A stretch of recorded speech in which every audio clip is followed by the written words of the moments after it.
Welcome back to Incorporate, the podcast for small business owners, sponsored by the UB Center for Entrepreneurial Leadership. My name is Susan Steffan. I'm the Executive Director of the Center for Entrepreneurial Leadership, and thrilled to be here to share with you our podcast series designed to help business owners create some strategies and hopefully find ways to run their business better and help their lives be a little easier to manage. Today, we're diving into a topic that's both exciting and can be a bit overwhelming for our business owners: artificial intelligence. What it is, how can you use it, what do you do with all the different tools that you may have heard about.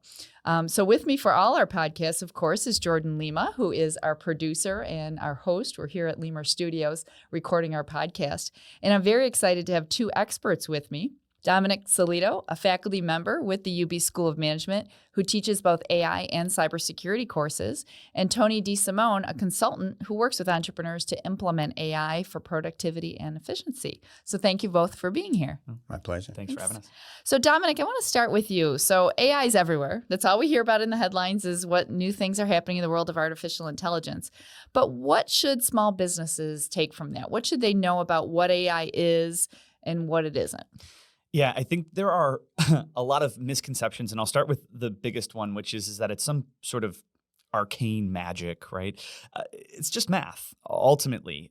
It's complex math, but it is just math. That's what AI is. It's you type in a prompt, for example, and based on what the AI has seen of all of the things that it was what we call trained off of, but shown during the process of building it, it goes and says, okay, well, what's the probability that the next words should be these ones contextually, right? And so I want people to understand that it's not some, it is a black box to most people, but it's more of a what have people said before, and how can we translate that into something that sounds a little bit newer, that sounds a little bit fancier. And I think, the biggest misconception that people have about it is they go and say, oh, well, the AI's lying, or it's hallucinating, as we call it, right? When it doesn't get something right, or it doesn't respond in the way we expect it to.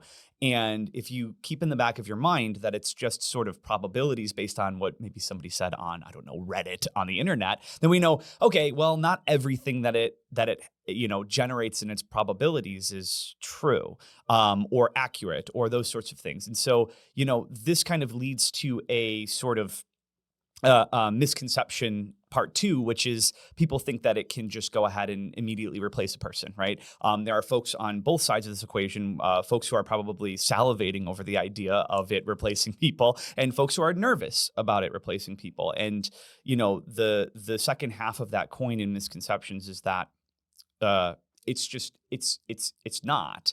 It's not designed for that, right? Whether people use it that way or not is a different story. But the misconception is that it's going to be, or it's designed to replace people. No, it's designed to augment people, to augment your thought process, not to replace it. Because again, what you're dealing with are systems that are built off of what anybody said on the internet. And hopefully we all know not everything we read on the internet is true, which means that somewhere in this tools training is things that are not true, right? And so the human is sort of always required in order to validate those sort of things. And so I think, what AI is an augment. It's an accelerator. It's a tool, right? Just like Microsoft Word is a tool, right? And how we use it, the process by which we use it, is really what drives the value to a business, but it's not about getting rid of a person. Right. So AI really is taking things that are out there already somewhere and making them more accessible and probably a lot faster, and kind of doing a lot of the search and translation functions that maybe would have been very time consuming or problematic to do. Yeah, to an extent, absolutely. And I think, one of the great things about AI is that it's not limited necessarily in the way that I'm limited as a human, that I go and say, okay, well, I know this topic, but I can't necessarily synthesize everything I've ever read or ever learned or ever done about a topic in a moment's notice. AI, though, isn't kind of bound necessarily by those same constructs, right? And so it's not constrained in that way. That it can, if it's trained off of the right data, it can reproduce things that are relevant to that domain, relevant to that topic, in a way that then can be interpreted by somebody who is sort of a domain expert and used to kind of help streamline processes and augment things. Yeah. So, Tony, small business owners are coming to you, right, with this big, scary topic of AI. And maybe they've heard or had some experience with somebody they knew that was able to use it for a helpful manner. Like, what are they saying when they come to you for the first time? Or how does that conversation start, and what do you do with it?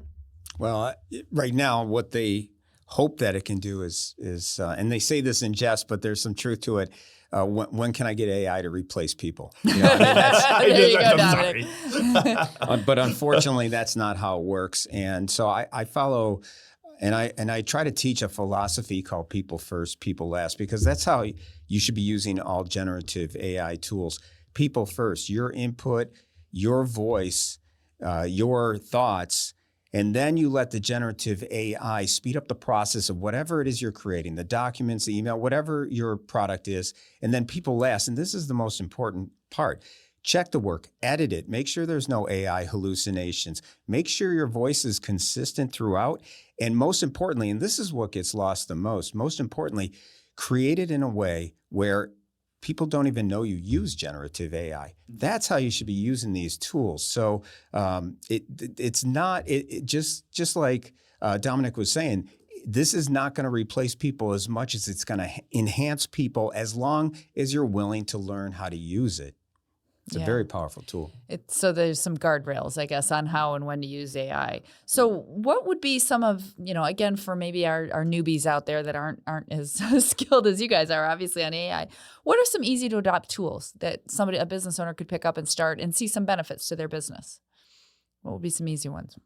Dominic, you want to start? I can start. Yeah, absolutely. I guess the simplest, first and foremost, that people will often point folks in the direction of, and I don't necessarily know about this is sort of the playground or the sandbox mode, right? Where you go in and you use a tool like ChatGPT, right? Like everybody at this point has heard of or used ChatGPT. The issue that I think a lot of small business owners are going to have with going in there and trying out tools like that is twofold. The first one is as a playground, it's sort of open-ended. It's like, here's a text box, type something in it. And you go, well, what am I meant to type, right? What should I type? What am I trying to do here? And so people just go, hello.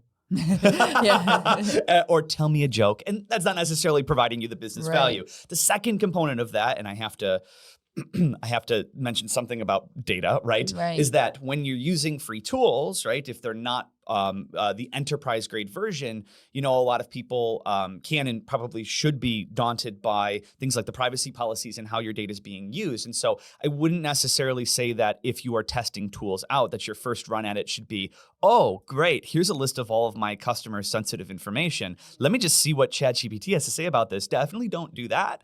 And so that kind of brings us to some of the more, I would say, on Rails tools that can exist. One that I really like, and it's definitely something that is more along the lines of for folks who are job seeking and things like that. So Google released a tool that's free for now, or free, right? I'll do that in air quotes because you are the product when things are free on the internet. But it's called Career Dreamer. And it's a really good window into AI because what it does is it doesn't ask you to type in a prompt. What it does is ask you to input items from your resume, your background, and then it will help you to maybe plan a career trajectory automatically. So you don't have to worry about the open-ended sort of, what should I type in here? Hello, tell me a joke, all of those sorts of things. But it does give you a sense, I think, in many ways for how AI can be used in a targeted, focused use case that can be immediately valuable to maybe folks who are starting their businesses and trying to figure out what folks should I be hiring, or folks who are just trying to move or shift in their careers, right, and get into a new spot. And so I typically will recommend folks will start there just to see what sort of a fleshed out, very specific use case is so they don't get daunted by the paradox of choice. Yeah. How about you, Tony? What are the ones you usually like to have people start with? Yeah, I think people, when they're first beginning, the lowest of the lowest hanging fruit, the first thing that anybody should be doing, like if they're using ChatGPT, is to use it to edit your work. Yeah. Edit for grammar. You'll never sound smarter. You'll never communicate better. And you will win proposals. You will win bids. You will just make a return on that investment of that $20 a month or whatever you're paying for that generative AI just by doing that. So if you are just a beginner, that's a great way to start. And then you can, as you learn, you can then begin to expand what you want to do with it. Well, and it's funny, as a somewhat novice myself, just what you said about talking about editing. I know I tend to be a very direct communicator. So when somebody asks me a question, I got the 2-line response back, and it's not always the friendliest version. So sometimes I will just take whatever I was originally going to write, put it into ChatGPT and say, make this sound, friendlier, more collaborative, whatever it is, just to remind me of doing that. And it doesn't take away the time, right? Because it's pretty quick. But for editing documents and for PowerPoint presentations and things like that, I think a lot of business owners spend a lot of time, to your point, trying to win customer proposals or do whatever it is. And it could be super helpful there without getting into the confidential kind of, landmines that are out there. It could certainly speed it up. And what's even better is that with generative AI, now you can customize every proposal and every email. I mean, you can take that proposal and have ChatGPT speed that process up, but you could also add the link of the website of the customer that you want to send this proposal to, and then it's going to even include all of that into the proposal and just speed up that whole process. It's hours of work for a business owner, many of which do not want to spend time doing that, but have to. This is a game changer. Is this as simple as pasting, like copying and pasting it from your document into ChatGPT, or is it uploading your documents? What is the easy process for that for someone to get started? Yeah, either way, you could upload your document from your file, just upload it, or you could copy paste right in. And there are some features in ChatGPT, for instance. One's called Canvas, where you could do long form writing, where you have a real-time AI writing assistant right there, just helping you along throughout the process. Yeah, and one of the neat things that you can do that goes in addition to that. So, say you've got a pitch deck, right, that you're putting together, and you're not necessarily really sure how it's going to land. You can go in and you can upload the pitch deck, right, or upload screenshots of it, whatever it is that you're trying to get, and then tell ChatGPT, here's the audience, here's what I'm trying to accomplish. Give me some feedback on the deck, right? And it'll go, too many bullet points, man. Like, take out some of the bullet points. Would you like to see a different version of it, right? And it'll help you to kind of go through that process and sort of almost role play what that conversation is going to be like, so that you can get prepared. Because often, when we're pitching to customers or to investors or whomever, right, we're going in and we don't get a lot of practice at that, other than, with maybe, practicing with my cat at home or in a mirror or something like that. And it can give us that opportunity to get a more human sort of feedback loop going beforehand, so we can be prepared in the event of questions that we otherwise wouldn't have expected. Right. I know one of the use cases I saw that helped me save a lot of time, I do some negotiations cases, and I wanted to have one specific tailored to an industry. And so I took a case that I had done more generically, like an idea in my head, and I said, hey, write me a case. Here's what I want it to do, and here's the audience. And it went out and found all the information about that audience and what the parameters would be that would have taken me a while to research. Probably saved me 4 or 5 hours in a job that, And I think one of the things, that for our business owners listening, we know they wear so many hats, right? Mm-hmm. And they're trying to do so many things. And so let's talk about some of those use cases. So I know, again, starting out, helping with social media and the marketing piece of it, and maybe the HR, the job descriptions and interview questions. Can you guys talk about how they could make those quicker or more efficient with AI?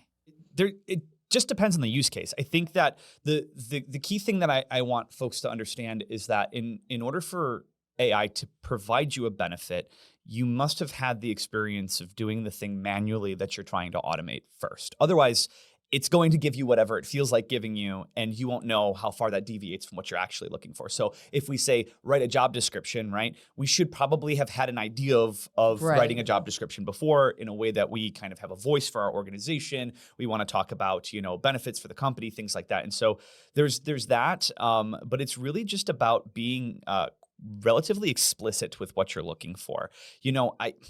a lot of folks that I talk to, they and this is what happens during a tech bubble and marketing hype, right? They go in and they'll say, this AI should reduce my time spent by 100%. No, it's not going to do that. But let's think about this from a cost savings perspective. If it's just reduced 20% of your time, you've still saved time, right? And so, I would tell folks to focus on crafting very, very detailed, explicit requests or prompts for what they're looking for. You are trying to hire somebody, go in and document in bullet points, and then start off by letting the AI take your raw notes and format it. And then as you get more comfortable, you can start to get less and less and less sort of verbose with your prompts as you get more and more comfortable with it. But to start, don't try to go from 0 to 100%. Start by trying to go from 0 to 20%. And then slowly inch up there within your own comfort zone as you're finding it to be effective, in order to really kind of get those benefits and do it in a sort of risk mitigative way. Yeah.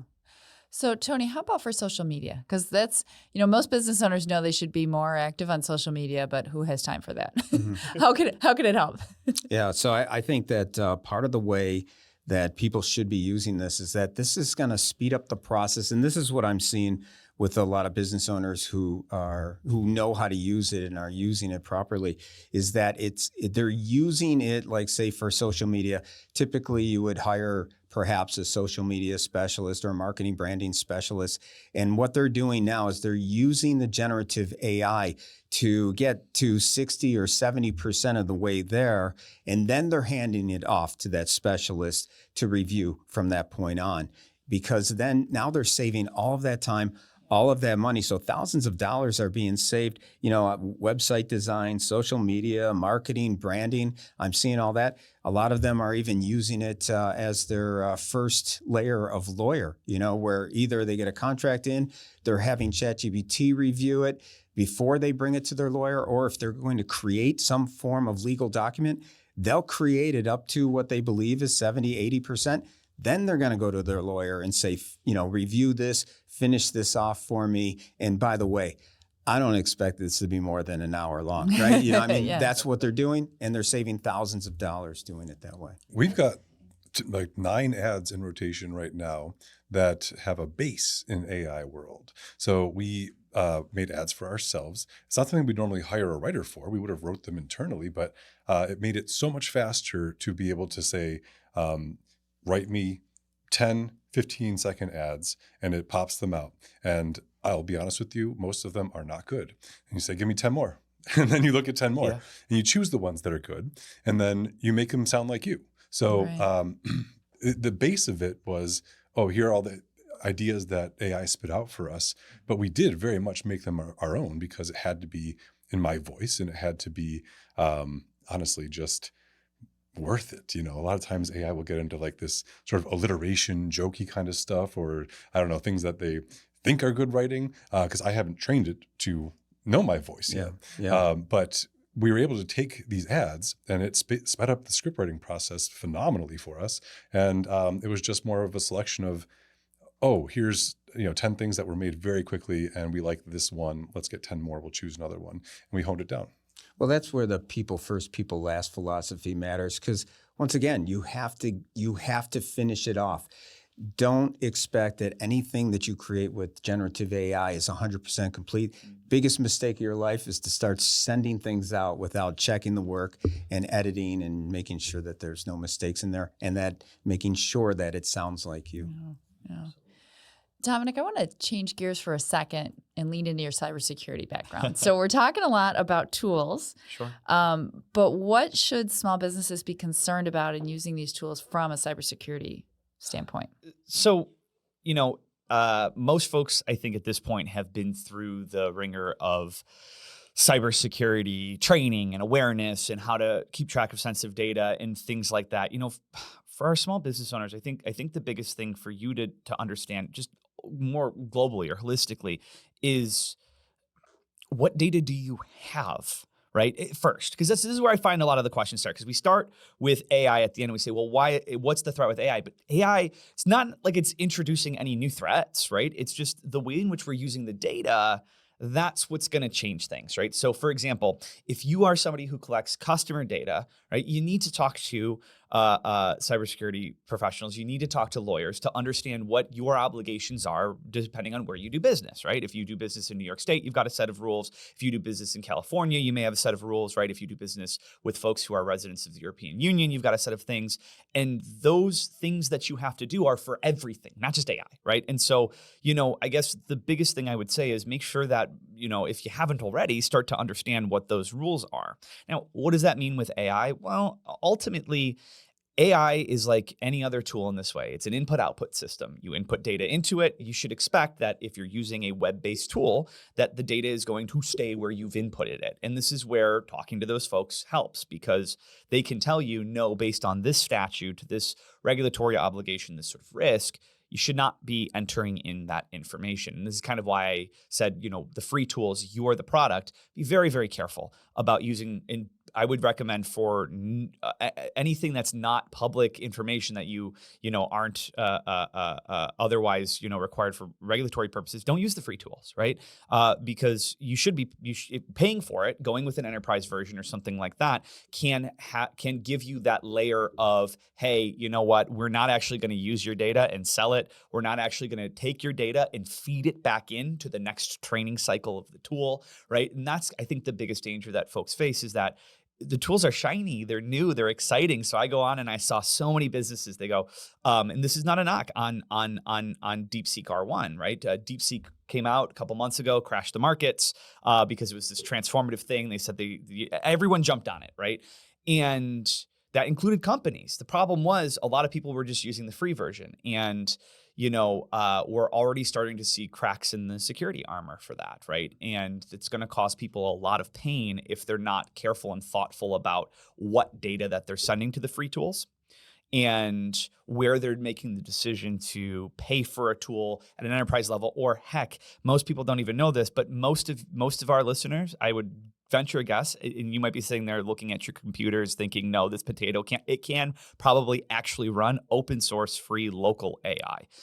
It's a little bit more of a technical sort of thing, but they've gotten so advanced that, my students running off of their $150 laptops from 10 years ago are in my classes running local AI. It's not as feature rich or not as feature packed, but it's a great testing ground for you to learn how it works and do those sorts of things.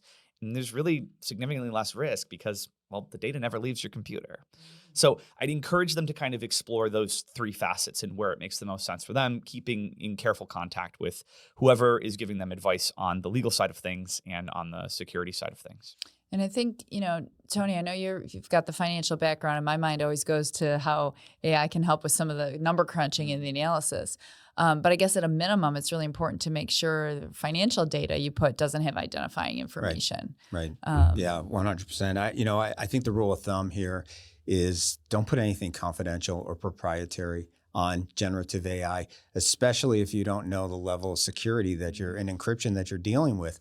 So you need to, as a company, make sure that not only do you have an AI usage policy, but you also have that benchmark of what's acceptable as far as, what level of security do you need in order to you feel comfortable putting anything proprietary or confidential on it.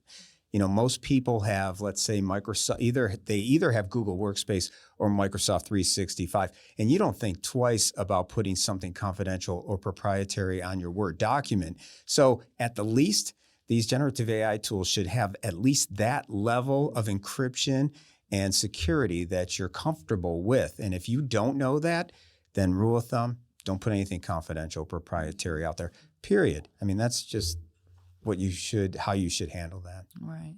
So if you're a business owner who thinks this all sounds cool, but kind of maybe over your head at this point, how do you just get started? Like, what do you just do first? I always tell folks, there's a lot of senior leaders and things like that are coming up to me and saying, I want to start using AI. I want to start using AI, or I'm being pressured to use AI by investors or customers, or I'm being pressured by a board of directors on what we're doing with AI, or my CEO or whomever, right? And I find that to be a problematic approach because AI is a solution, and solutions beget problems. And so where I tell businesses to start with always is don't start and say AI. No, right? Sometimes AI is like, I want to drive a nail through this table and therefore I will drop a planet on it, right? When what we really needed was a hammer, right? And so the benefit of defining the problem first can't be, it just can't be overstated, right? It is so important for you to identify something that's a problem. Now, a problem could be, oh, this is boring. I hate doing this. The problem could be, this is taking me away from new lead generation. This is, what are the things that are holding you back, either because they're costly or because they're time consuming, which directly translates back to the cost. And then going from there and saying, okay, well, now that I've identified this thing, what are some of the ways I could deal with it? Well, you could always do nothing. And I think businesses oftentimes need to hear that. You could always just keep doing things the way you've been doing them. Is it going to fix things? No, absolutely not. Doing things the same way isn't going to. But it kind of takes that pressure off and allows you to explore some of those things. And if we find, okay, well, AI can actually help us with this, which in many cases we find it can, then we proceed forward. And this gives us a more thoughtful approach. And doing that allows us to go in and say, what do I want? Right? What is my metric for success here, even if it's an informal one? And it also helps us to take a pause and say, well, what data is going to go into this, and ties us back to the security. So it gives us that little bit of breathing room to really say, what are we trying to do here? Because otherwise we get to the end and we've used AI and we go, okay, well, people go, well, what did we save? And you go, because we never defined a problem. We never defined a foundational metric at which to compare. So we don't know if we're gaining productivity or not. We don't know if we're reducing costs or not. We don't know if, we're converting more customers or not. And so we really need to take some time to define what that is if we want to start using this in order to prove that. I think just as far as business owners or just anybody who wants to get started, first thing, go to openai.com and sign up for a free version of ChatGPT. And just first and foremost, just try it out. Don't put anything confidential or proprietary on there. Everything else is fair game. Try it out. Start working with it. There was a survey that just came out where it said that 35% of employees are using generative AI tools in the business. So if you don't have an AI usage policy, and if you're either banning it or you have no policy at all, they're bringing these tools in. So there's a lot of risk associated with that as a business owner, as a leader. And in order to make sure that you're in front of that, you need to understand how to use these tools. First step, just start using it. Yeah. I read an article about how comfortable most people are using these kinds of things at home and how that's leading to the translation of wanting to bring it into work. And so I think the first thing I did, Tony, it was after taking one of your classes, is I was planning a trip and I just went into AI and said, I have 7 days. I need to start here, end here. Here's the kind of things I like. Give me an itinerary, which it did much specifically and better than I ever would. And then I was able to say, okay, but I really don't like this kind of thing. I like this, and it would regenerate. And I kind of thought, wow, this is super nice, because it wasn't necessarily saving me anything other than it created a whole plan that I hadn't even thought of. So to me, people are starting to see that in their personal lives, I think, if that's where they started. And then they're at work going, well, why aren't I not, when you're asking me to come up with this proposal, why aren't I not doing the same thing? Yeah. Take it from the cybersecurity guy. If you keep saying no does not mean people aren't doing it. Right? When you create a barrier like that, and I can tell you at least a half a dozen stories from both employees of organizations that are banning usage of it and leaders that have to have very difficult human resources conversations when they find out that their employees have been using it. You ban it, they go, oh, well, we're going to block it. Okay. How are you going to block it? Well, we're going to make sure that whenever you're on the network or you're on your company laptop, you can't access it. Well, good for you. I've got a phone. I'm going to go to my car, right? And I'm going to use it because people are getting so used to using it. Now, am I saying that's right or acceptable? No, it's circumventing policy. But the reality of it is, if you create a barrier to something that can help folks, and they see that as an onerous barrier, an artificial barrier, or something like that, they'll always circumvent it. I've learned this over however many years with every single cybersecurity control. I tell you that you need a 20-character password. Your 20-character password is going to be A B C D E F G H I J K, because no, you're not remembering it, right? And so we have to be really, really cautious about how we approach that. And I think that what Tony's mentioned is this idea of an AI usage policy, and really establishing that and providing the guidelines by which we want our workforce to engage with this. I think that's a really, really great foot forward, because to your point, people are using this at home. I mean, yesterday I was in my backyard looking at the sprouting of the weeds in my lawn. and usually what I do is I'd say, I'm going to go and I'm just going to buy something, right, to spread out over the grass to do that and take care of the weeds. But then I said, you know what, why don't I ask ChatGPT what to do? And so I sent it a note, a picture, and I said, I don't know, how do I take care of this? It's growing everywhere in my lawn. And it came back and it says, oh, here's the chemicals you need. I said, yeah, listen, I'm not a chemist, right? So, and then it says, oh, I did some looking online. Here are some of the brand name products you can go and buy. And then I just went straight from there to Amazon and I ordered it. And that's not a business use case. That's just how people are engaging with this at home and finding the value of it. That saved me not just hours of driving back and forth. It saved me a ton of money because I was going to buy something that totally would not have killed those weeds. Right. Yeah. And it's a matter of using it. And the more you use it, the more use cases you're going to find for yourself. I have a client who has a social worker who has a client who speaks Burmese. She doesn't. She couldn't find a translator. And I showed her how if you have the ChatGPT app, you can have real-time voice where it acts as the Burmese translator. She speaks English. It translates into Burmese. Person responds. It translates back to her in English. These are the things you can do, but you need to know how to do it. And part of the problem we're running into today is there's a lack of training going on in these businesses. And we're in this messy middle now. ChatGPT's been around for about 2.5 years now.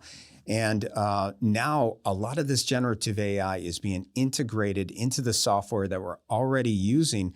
So people are using generative AI, but don't really know how to use it. That's how a lot of mistakes get made. And that's where you can really risk a lot as a business owner as well. What kind of time investment would you recommend someone who's coming in cold on it? Someone who says, I really want to learn to use it more, but it's not just going to happen instantly. Right? You're not going to just say, oh, wow, I used this one time. And you might have some success right off the bat. You might be amazed with how quickly it can regurgitate stuff. But to really get into it, what do you recommend how much time should they spend? Well, I'm at a point, and I bet you Dominic would say the same thing here, that 100% of everything I create has an AI complement to it. Right?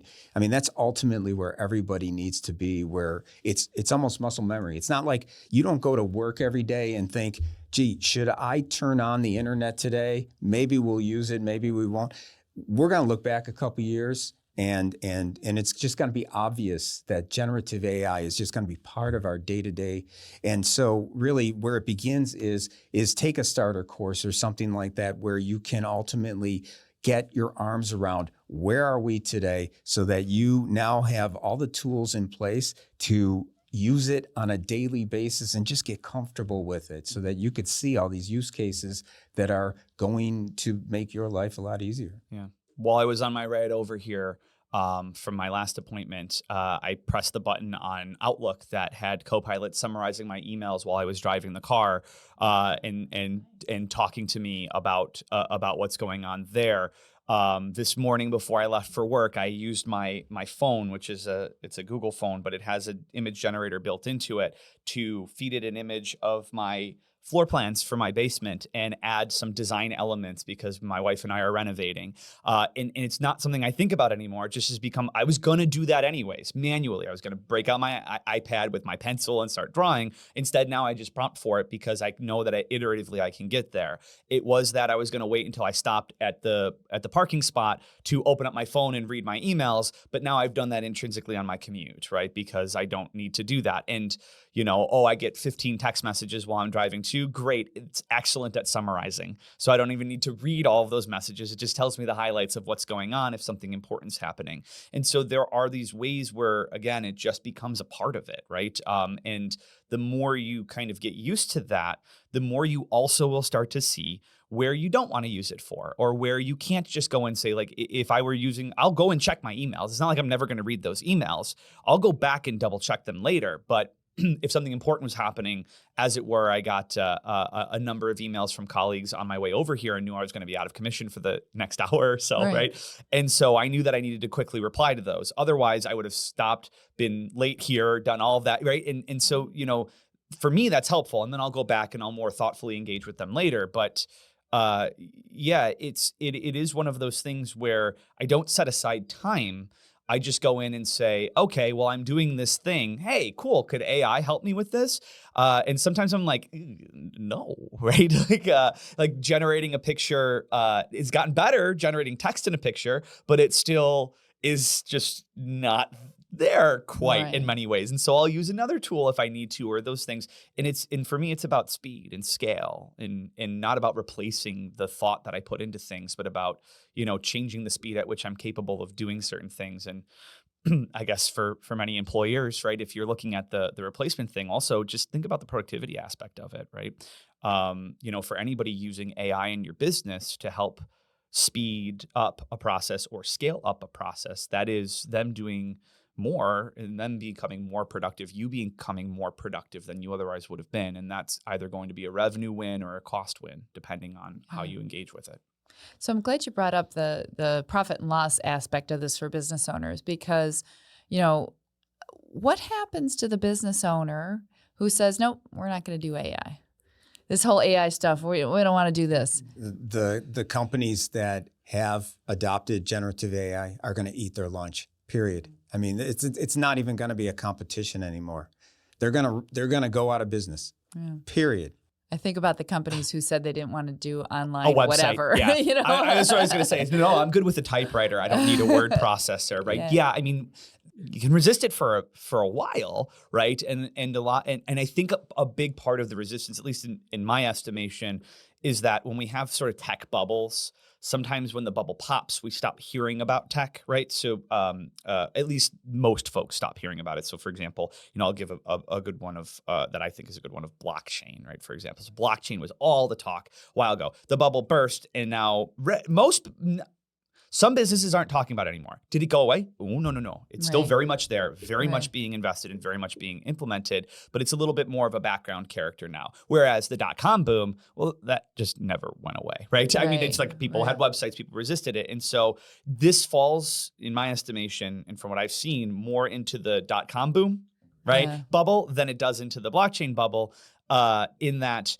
you can ignore it, but you'll be the typewriter in a room full of laptops. Right on. Yeah, I mean, and part of to Dominic's point there, ChatGPT just raised at a valuation of $300 billion. I mean, there are billions, there's trillions of dollars being put into this industry. It is not a fad. No. You got to make sure this is a brand new medium, and this is going to be more powerful than the computer, more powerful than the internet combined. I mean, this is no joke. Everybody needs to understand how to use this. And this is really going to even the playing field for a smaller business.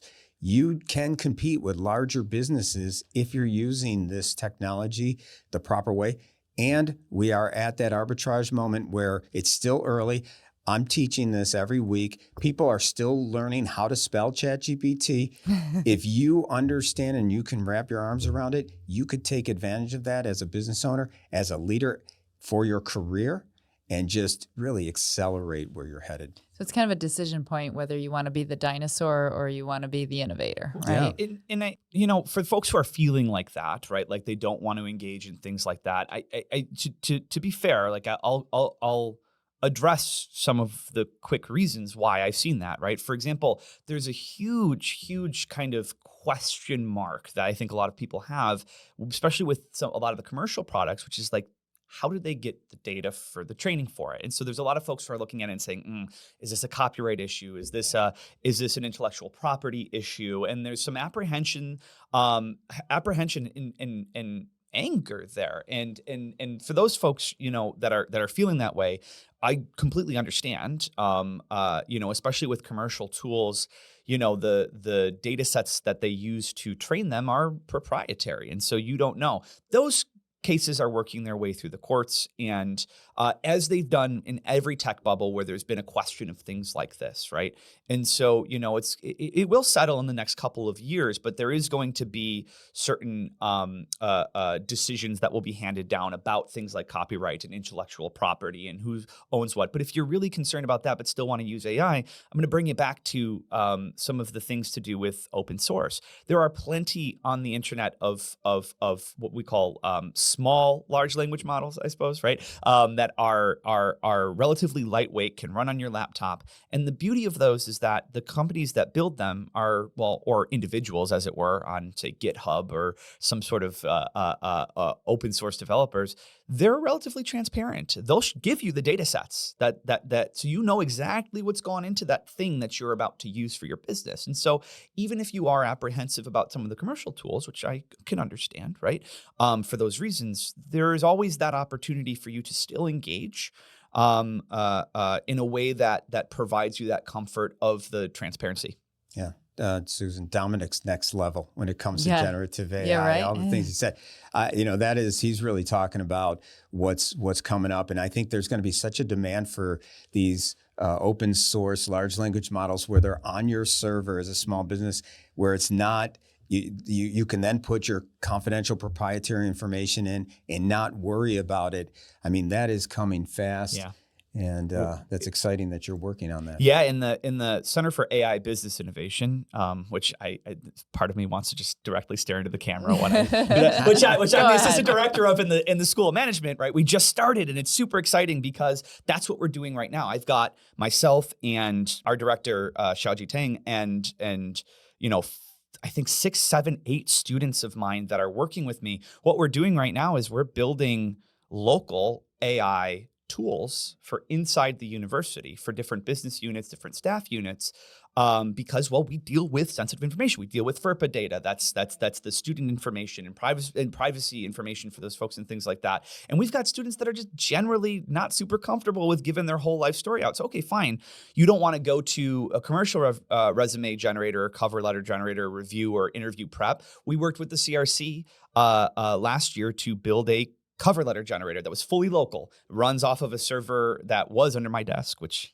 but is now in the actual Center for AI Business Innovation. And so they can have that measure of comfort that I can tell them they know exactly where they can physically go to the computer that their resume went to for review. And they can know that it's not stored there. It's only there. It's ephemeral, right? It's gone as soon as it's done processing. Nobody's looking at it. We've got all the controls. We can prove that. We've got the little documents from our IT department, and it's all running off of free and open source equipment. So it gives us that benefit of getting the students engaged and getting them to learn those tools and showing people that, hey, yes, you can use the commercial tools and they're outstanding. But for some cases, right, these smaller models do just as well as long as they're custom fit, and you have the added bonus of being able to control the whole narrative. And I think sometimes too, at least the cases I've seen are where you're using AI to help you search information. So not necessarily to create things. So it kind of is a way to use the tool and not maybe have questions about what it is you're preparing or the authenticity, but to search, whether it's for what companies do this or who's got this, or, who should I go talk to about this particular problem or anything. And so it can actually be a really enhanced search tool as well, I think. A lot of students are using this. A lot of the commercial tools, you'll see that search functionality starting to be referred to as deep research. This is so cool, and especially if you're building a business, you're doing lead generation, you're doing sales, you're looking to pitch to investors, whatever that is. What you can do with these tools is you can go in and say, here are a couple of links. Here's a company. Here's a person. Here's a thing. I want you to do some deep dives into this, right? And it will craft a research plan for you. And you'll read it. It'll say, here's what I'm going to look up. Here's what I'm going to do. Here's what I'm going to look for. Here's how I'm going to organize that.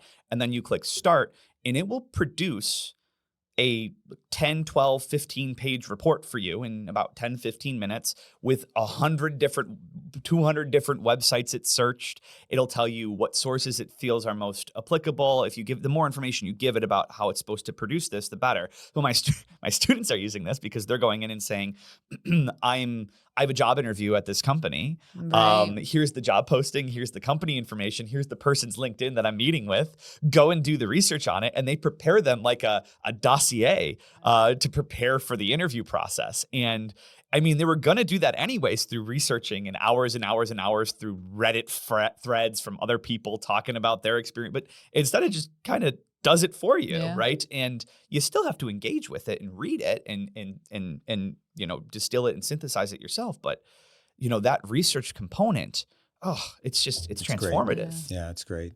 And a lot of the generative AI tools are now adding that feature, just deep research button, where you just press the button and then it'll do deep research on everything. And it's doing a great job. But just like everything else, got to check the work, check the sources, check where it's citing the information, and make sure it's accurate. And for anybody who hasn't used it and has the option to use it, if you have the paid version, for example, of ChatGPT, you can use it. Try a topic that you're very familiar with first, just to see what kind of data, the quality of the data that comes out from that deep research report. So it gives you an idea, because they're not perfect yet. They're good though. They're very good. It's incredible. Last weekend, I was doing a thing that tech folks don't typically do, which is hike in the woods, because I thought that sounds healthy. And you know what happens when you go hiking in humid, like spring weather in the woods? You get a tick stuck to your arm. And I didn't know what to do. And I asked ChatGPT, and it walked me through with pictures of how to remove the tick, what to call the doctor about. It took the pictures of my arm to say, hey, there's this, there's that. And I'm sorry if anybody's squeamish with bugs, but I'm not going to describe it in great detail. But it was end to end. And then the next conversation I opened with it, I was able to just continue back off and say, hey, call my doctor. They said this, they blah, blah, blah, blah, look for this. And they said, cool, you can send me pictures of your arm to make sure that you don't get because here in Buffalo, we get the Lyme disease is big. Yeah. It's like, hey, I'll keep watching that rash, right? Or that rash, that spot on your arm. If it starts developing it, I'll, help you to figure that out. Right. And it's just like 2 years ago, I was like, talk like a pirate, right? And be like, arr, right? Here's your business plan, matey, right? And how it's doing this very advanced thing that I would have just, in that state would have never. And again, my first instinct was, I don't know what this says about me, but it's to pull out my phone and start asking ChatGPT what to do about it in the middle of the woods, right? Right. As long as you get a cell signal, you're good, Yeah, right? I know that's it. Yeah. Things change so fast with AI. So what would you say to people who maybe tried it and abandoned it maybe a year ago or something? We're 2 years in or so. I remember saying, I tried this and it didn't really work for me. What's the advice about that now? Because it changes so fast. Well, I have a slide in one of my presentations where I show Midjourney, which is a text-to-image maker, one of the better text-to-image makers out there.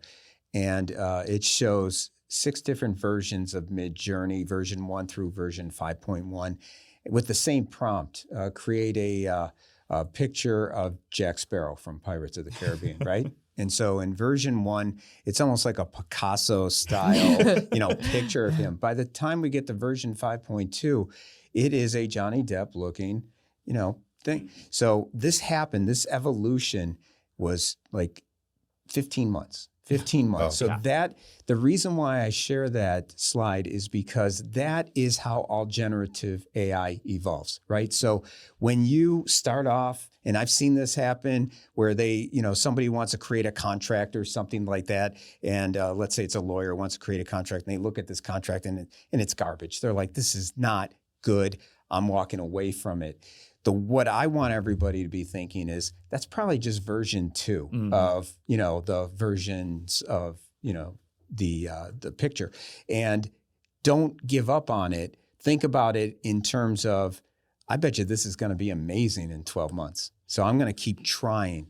And if you do that and you go back to it and you keep trying, that is exactly what happens. It evolves so quickly that it eventually gets closer and closer to where you need to be. Now, that being said, a lot of people, when they first get started, they expect it to be 100%.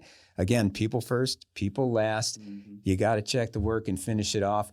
the generative AI, in my opinion, I would never trust it to be 100% anyways.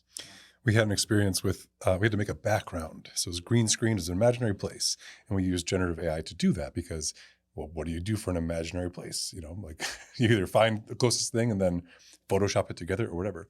But in the time frame, this is about a year ago now, in the time frame I was trying to do that over a month, the feature set of the image generation was changing, where when I started, it would just spit out an image and you got what you got. But 3 weeks later, they introduced features where you could select parts of the image and say, we'll change this part only. And that was just in the month that I was using it to get that done. Yeah. So that was a year ago. Yes. It must be way farther now. Yeah, for sure. I'm sure it is. Yeah. Well, it seems like we've got so much to learn and so many cool cases to try. I think the first thing I ever did in AI was when somebody told me to take a picture of what was in my fridge and then it would create a recipe for me for dinner, which is super helpful. Yeah. But to now where you can use it as your business companion, really, Yeah. like you said, like how you have Google open, now you just have ChatGPT or whatever, Copilot, whatever your choice is. But oh my goodness, Jordan, this has been a good one. A lot of awesome information that we've been sharing. I know the topic is overwhelming, but I think you guys gave some real tips that, like anything else that we learn that's scary, you just got to start somewhere and then Just go get to the started. experts and keep, hitting up the students in Dominic's class to help out and the experts like Tony to help the organizations figure out how to build a case for it. And I do want to reiterate, I think, Tony, you made a really good point about you have to have a policy on this. And Dominic, like you said, they're going to find a way. So to bury your head in the sand probably isn't the smartest answer. So Right. Just interesting thing for the listeners and watchers at home. This episode will be touched by AI in a number of ways, whether it be for audio cleanup or generating the clips. Or generating the questions that I've been asking. And I mean, even just saying. that. So Actually, none of us are real. We're just going to have the little icons of Tony virtual too. it's everywhere already, and I hope you enjoyed it. Yeah, definitely. AI doesn't have to be intimidating. So stay tuned and we will see you at our next podcast.